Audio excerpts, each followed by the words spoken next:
یہ مباحث ہیں اس آیت مبارکہ سے متعلق، اور میں نے آپ کے سامنے ساری بات رکھ دی۔ نہ میں کسی کا مبلغ ہوں، نہ یہ دینی مسئلہ ہے، یہ فلسفے کا مسئلہ ہے۔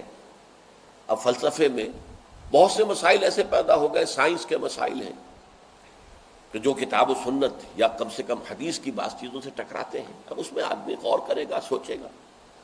اسی طریقے سے یہ فلسفے کے مسائل ہیں جو ہمیشہ سے جن پر کام ہو رہا ہے، لیکن یہ دین جو ہے وہ شریعت اور طریقت کا نام ہے۔ حقیقت کو چھوڑ دو، حقیقت جو ہے بس ہے۔ تم سورج مکھی کے پھول بن جاؤ، تمہاری توجہ ہر وقت اپنی اس ذات جس نے تمہیں پیدا کیا ہے۔ حقیقت تو وہی ہے، لیکن سورج مکھی کے پھول بن جاؤ۔ لیکن اسے آپ غلط کہیں، مجھے کوئی اعتراض نہیں، لیکن یہ کہ ایک شخصیت کو میں ایسے سے واقف ہوں جو اہل حدیث بھی کٹر تھے اور صوفی بھی بڑے تھے۔ یہ جو ہمارے ہاں مشہور ہے غزنوی خاندان، مولانا عبداللہ غزنوی آئے تھے اور وہ اپنے تصوف کی بعض آراء کی وجہ سے اور بعض اپنی اہل حدیثیت کی آراء کی وجہ سے افغانستان سے نکال دیے گئے تھے، غزنی سے نکال دیے گئے، تو امرتسر میں آ کر آباد ہوئے۔ ان کی اولاد ہے یہ غزنوی خاندان۔ ان میں مولانا داؤد غزنوی رحمۃ اللہ علیہ سے میرا بڑا قرب رہا ہے۔ ان کے پھر بیٹے تھے ابو بکر غزنوی، وہ معروف ہے، کافی لوگ ان سے واقف ہوں گے۔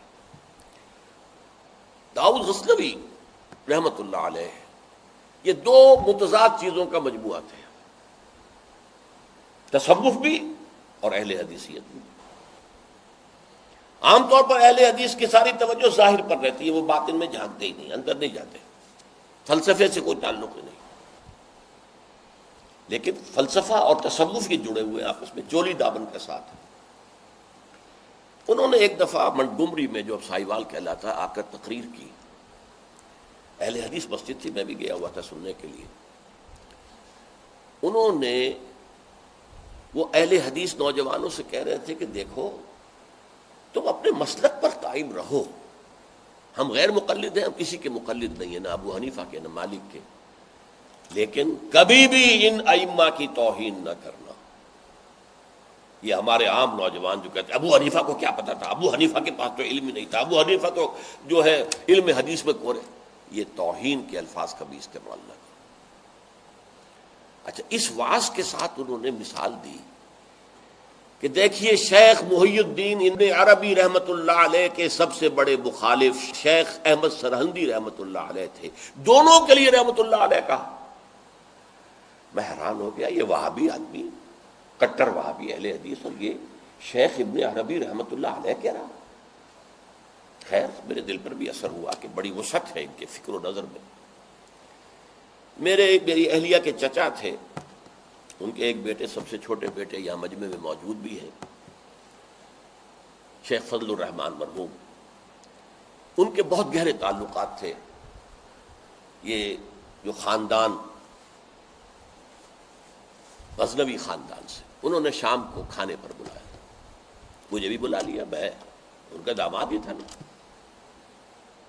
تو وہاں میں نے کہا کہ حضرت آپ نے شیخ ابن عربی کے ساتھ رحمت اللہ علیہ کے الفاظ استعمال کیے، جبکہ ابن تیمیہ نے کوئی شرعی گالی چھوڑی نہیں ان کے لیے۔ زندیق، ملحد، اور آپ اہل حدیث ہیں، یہ کیسے ہوا؟ میں ان کی عظمت کا قائل ہو گیا، ان کی آنکھوں میں آنسو آ گئے۔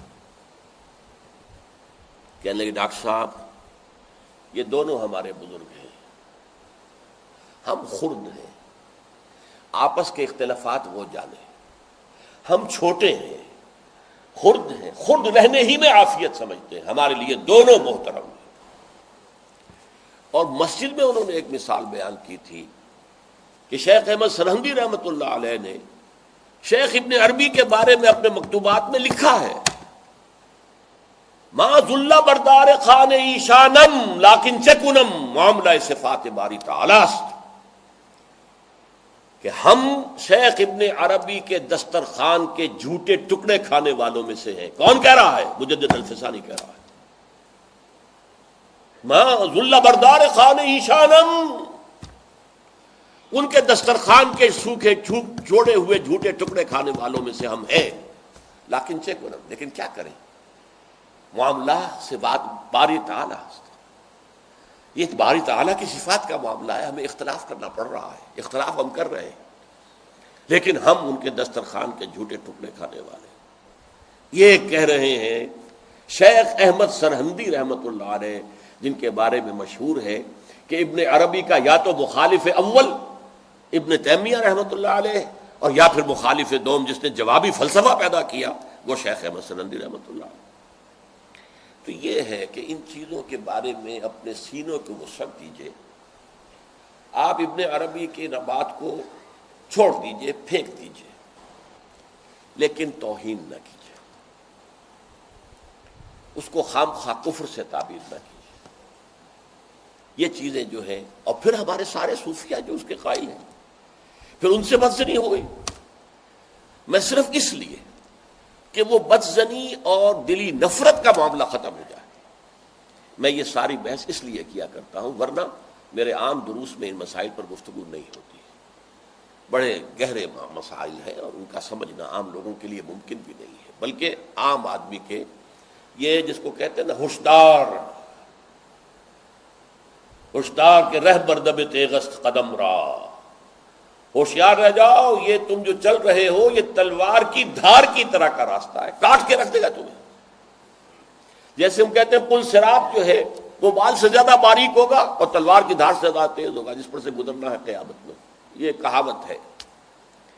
اسی طرح یہ ہماؤس یا پینتھیزم اور وحدت الوجود شیخ ابن عربی کا، یہ اس قدر قریب ایک دوسرے سے ہے کہ اس میں ادھر سے ادھر بھٹک جانا یہ بہت آسان ہے، اس سے بچنا چاہیے۔ پینتھیزم میں یہ کائنات حقیقی ہے اور خود خدا ہے، وحدت الوجود میں ایسنس جو ہے وجود وہ تو ہے بسیط کس کائنات کا اور اللہ کا، لیکن جب ہم نے کوئی معین شکل اختیار کر لی، یہ ایٹمز ایک خاص شکل میں جمع ہو گئے تو ان کی صورت بن گئی ہے، وہی ایٹم کوئی خاص شکل میں جمع ہو گئے تو میری صورت بن گئی ہے، اب میں اس سے غیر ہوں، یہ مجھ سے غیر ہے، وہ علیہ پہلا رب نو یار دا شوق ہویا،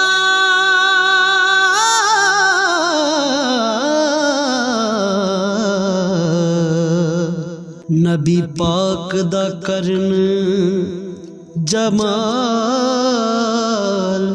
مائیں آیا وہی لے کے ہویا ترت حاضر، تے لیا یار نے یار نو پھال